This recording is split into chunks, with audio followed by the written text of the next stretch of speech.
कुछ लोग हैं जो सिर्फ अपने किस्मत के भरोसे जीते हैं, और कुछ ऐसे भी लोग हैं जो अपनी किस्मत खुद लिखते हैं, चाहे कितना भी मेहनत क्यों ना करना पड़े।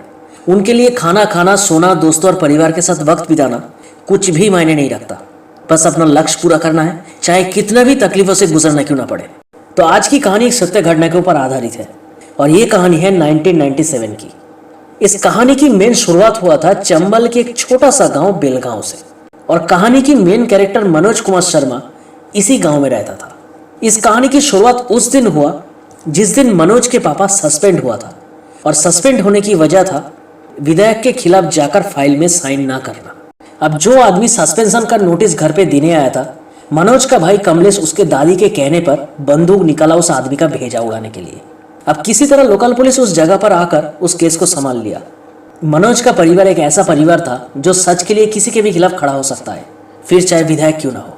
अब दूसरी तरफ उसी दिन मनोज 12th का एग्जाम देने के लिए पर्चियां बना रहा था ताकि चीटिंग करके 12th पास हो सके। अब मनोज अकेला नहीं था, पूरा स्कूल ही चीटिंग से भरा पड़ा था। यहाँ तक कि टीचर खुद कह रहे हैं, मैं बोर्ड पर आंसर लिख रहा हूं, तुम लोग बस आंसर शीट में छाप दो। लेकिन मनोज के साथ साथ सभी स्टूडेंट्स की बैठला, क्योंकि डीएसपी दुष्यंत सिंह स्कूल में अचानक पहुंच चुका। अब स्कूल के प्रिंसिपल डीएसपी दुष्यंत सिंह को समझाया कि ये विधायक का जमी जमाई व्यवस्था है, क्योंकि ये स्टूडेंट्स अगर साल भर भी पढ़ लेना तो भी बिना चीटिंग के पास नहीं कर सकता। लेकिन डीएसपी दुष्यंत सिंह एक ईमानदार पुलिस ऑफिसर था। उन्होंने प्रिंसिपल को अरेस्ट कर लिया, जिसकी वजह से मनोज के साथ साथ स्कूल के सभी स्टूडेंट्स फेल हो गया। अब दूसरी तरफ मनोज के पिताजी विधायक के खिलाफ हाई कोर्ट में केस लड़ने के लिए शहर जाने की तैयारी कर ली। अब मनोज के पिताजी शहर जाने के बाद घर में कमाई करने वाला कोई भी नहीं था। ऊपर से मनोज की दादी साफ कह दिया था, मैं अपनी पेंशन ना दूंगी। और मनोज की माँ की जो उम्मीद थी मनोज की 12th पास के बाद उसे चपरासी की नौकरी मिल जाएगी, मनोज की 12th फेल के बाद वो उम्मीद भी टूट गई। इसलिए मनोज और उसका भाई कमलेश किराए पर जुगाड़ चलाना शुरू किया। लेकिन उसमें भी दिक्कत आ गया, क्योंकि उनकी वजह से विधायक जी की बस खाली जा रहा था। इसलिए विधायक के कहने पर पुलिस फर्जी केस में मनोज और कमलेश को अरेस्ट कर लिया। अब बात सिर्फ अरेस्ट तक नहीं रुका, जो पुलिस वाला विधायक के साथ मिला हुआ था उसने तो कमलेश को मारना भी शुरू कर दिया। लेकिन मनोज उस पुलिस वाले को रोक कर कहा, फिर से बिना वजह एक बार और मार के दिखा, तेरा भेजा उड़ा दूंगा। तो उस पुलिस ऑफिसर ने कहा, ठीक है, चल जा, अपना बंदूक लेकर आ, आज रात तक तेरे पास वक्त है। अगर तूने मुझे नहीं मारा तो मैं कल सुबह होने से पहले तेरे भाई को उड़ा दूंगा। अब मनोज भागते भागते सीधा डीएसपी दुष्यंत सिंह के पास पहुंच गया। पहले तो दुष्यंत सिंह मनोज की बात सुनना ही नहीं चाहता था, लेकिन मनोज ने जब चिल्ला चिल्ला कर कहा, उस दिन तुम्हारी ईमानदारी की वजह से हम चीटिंग नहीं कर पाए और हम फेल हो गए, आज हमारा भाई मरने वाला है, आज कहाँ गई तुम्हारी ईमानदारी। अब मनोज की कड़वा बातें डीएसपी दुष्यंत सिंह को मजबूर किया घर के बाहर आने के लिए। सब कुछ सुनने के बाद पहले तो दुष्यंत सिंह मनोज के साथ पुलिस स्टेशन गया। अब डीएसपी को देखने के बाद उस पुलिस वाले ने कमलेश को छोड़ दिया। उसके बाद जब दोनों घर लौट रहा था, दुष्यंत सिंह उसी रास्ते से अपनी गाड़ी लेकर लौट रहा था, तो उन्होंने उन दोनों को कहा, आ जाओ, मैं घर छोड़ दूंगा। अब पूरी रास्ते में मनोज सिर्फ दुष्यंत सिंह को देख रहा था। जब दुष्यंत सिंह ने पूछा तो मनोज ने कहा, सर आपको देखकर एक चीज तो समझ में आ गया, अगर ईमानदारी के साथ पावर भी सही हाथ में हो तो सबका भला ही हो सकता है। सर मैं आपके जैसा बड़ा पुलिस अफसर बनना चाहता हूँ, क्या करना होगा मुझे। डीएसपी दुष्यंत सिंह मुस्कुरा के कहा, बस चीटिंग छोड़नी होगी। अब उसी दिन से मनोज का लाइफ चेंज हो गया। अगले साल 12th की एग्जाम से पहले दुष्यंत सिंह का ट्रांसफर हो गया।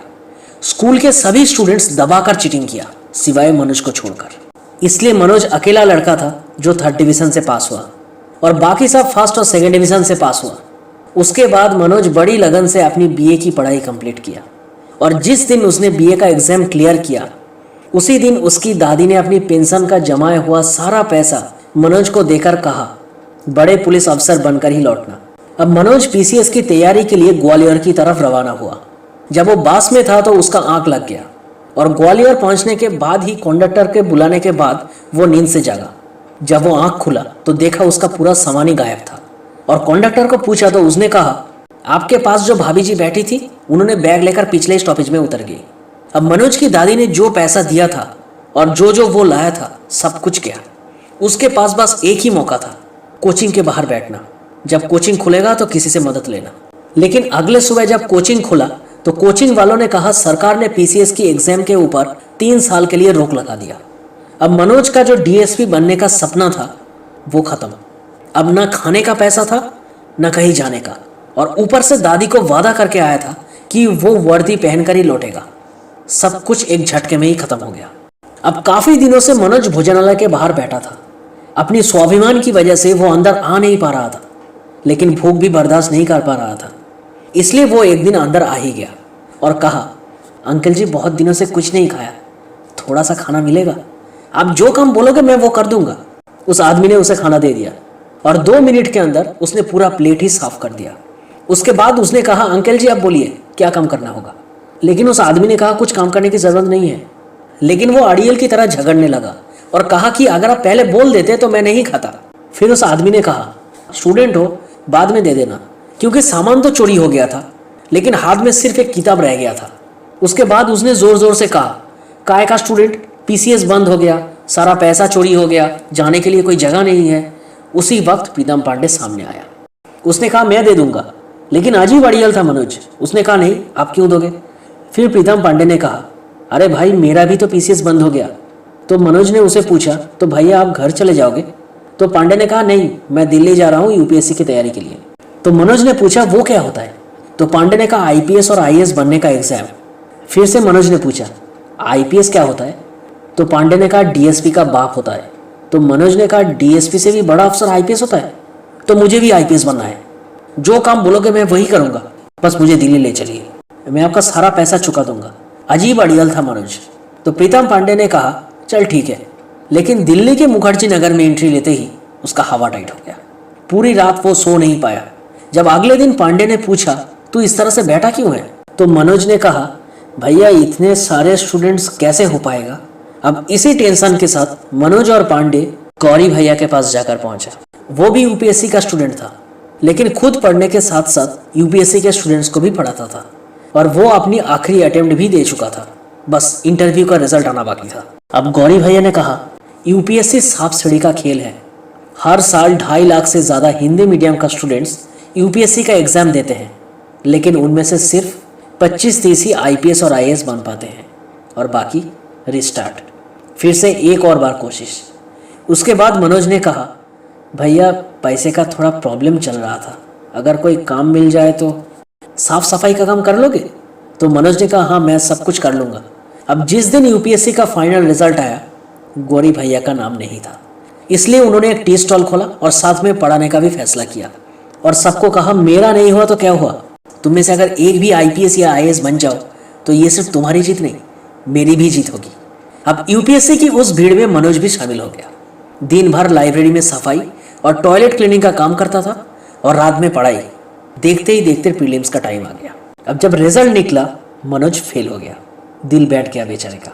लेकिन मोटिवेशन के लिए गौरी भैया का एक बात ही काफी था, वही रीस्टार्ट। अब मनोज दोबारा तैयारी करना शुरू कर दी और सेकंड अटेम्प्ट में प्रीलिम्स क्लियर कर दिया। लेकिन पांडे सेकंड अटेम्प्ट में फिर से फेल हो गया। अब मनोज मेंस की तैयारी के लिए कोचिंग सेंटर में जा पहुंचा, लेकिन उस कोचिंग सेंटर में स्टूडेंट्स को पैसा देकर उनका फोटो लेकर एडवर्टाइजमेंट कराता था। अब मनोज को गलत कभी बर्दाश्त नहीं होता, इसलिए उसने सबके सामने पोल खोल दिया और उसी जगह पर श्रद्धा के साथ मनोज का मुलाकात हुआ। कुछ बातें भी हुआ कि मनोज किस लाइब्रेरी में पढ़ता है। अब मनोज बहुत खुश था क्योंकि पहली बार कोई लड़की मनोज से बात किया था।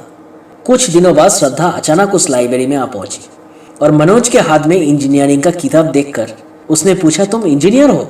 अब वो झूठ तो नहीं कह सकता और ना ही सच कहने की हिम्मत उसमें था, इसलिए वो चुप रहा क्योंकि वो श्रद्धा से बात करने के लिए इतना उत्सुक था, उसे कुछ समझ में नहीं आ रहा था। अब धीरे धीरे मनोज और श्रद्धा के बीच की दोस्ती गहरा होता जा रहा था। दोनों एक ही कोचिंग सेंटर में पढ़ता था।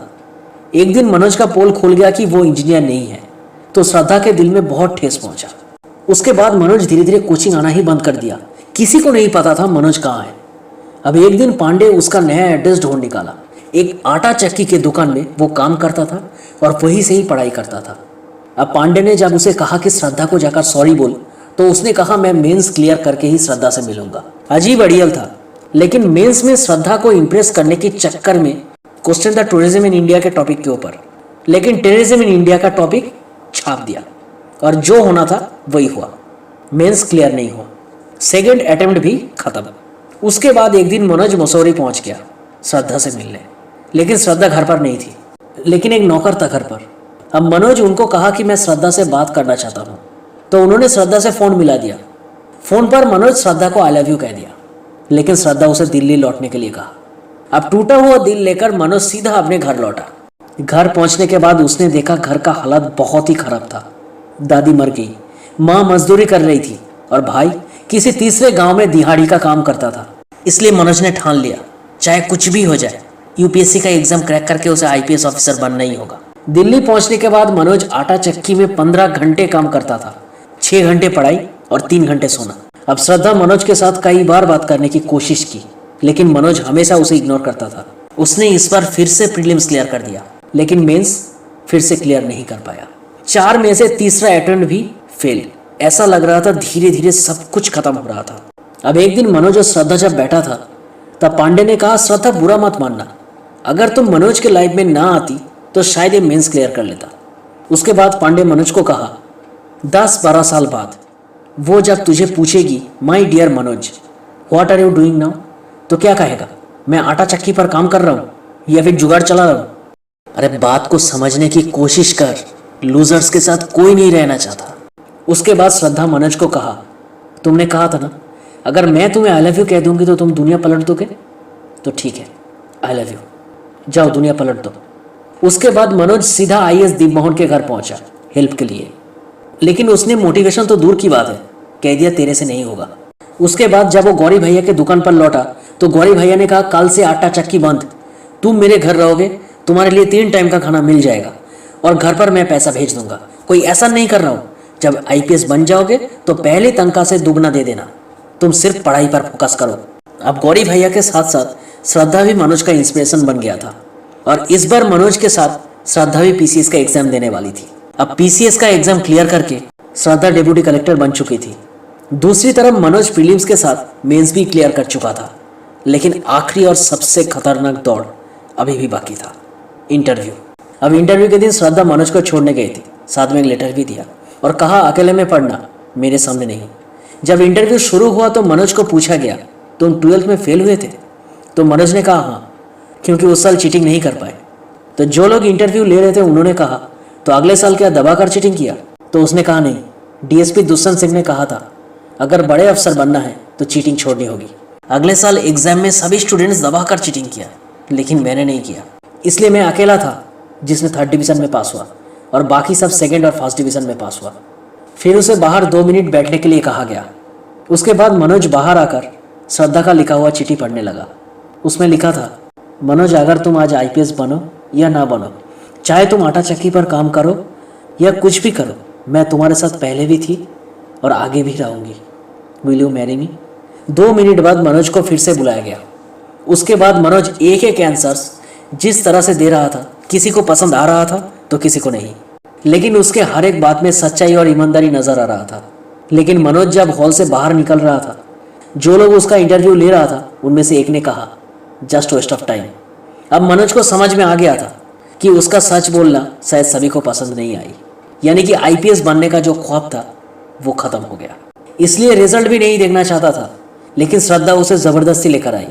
लेकिन फिर भी मनोज बाहर खड़ा था, लेकिन जो होना था वही हुआ। इतने सालों का मेहनत मनोज को आईपीएस ऑफिसर बना ही दिया। सच बोलना शायद कुछ लोगों को एरोगेंस लगे, ऐसा लगे कि बात करने की तमीज नहीं है, क्योंकि सच हमेशा कड़वा होता है। लेकिन कुछ ऐसे भी लोग हैं जिन्हें सच सुनना वेस्ट ऑफ टाइम नहीं बल्कि अच्छा लगता है। अगर सच्चाई और ईमानदारी से मेहनत किया जाए, चाहे किसी भी फील्ड में हो, पास्ट में कितना भी फेलियर क्यों ना हो, सक्सेस पकड़ में आ ही जाता है, क्योंकि बिना फेलियर के सक्सेस कभी नहीं मिलता। गिरोगे नहीं तो उठोगे कैसे? अगर उठोगे नहीं तो दौड़ोगे कैसे? अगर दौड़ोगे नहीं तो लक्ष्य तक पहुंचोगे कैसे? फेल की कड़वा सच को बर्दाश्त करना सीखो। अगर फेलियर बन के जीना सीख लोगे तो एक ना एक दिन सक्सेस जरूर बन जाओगे।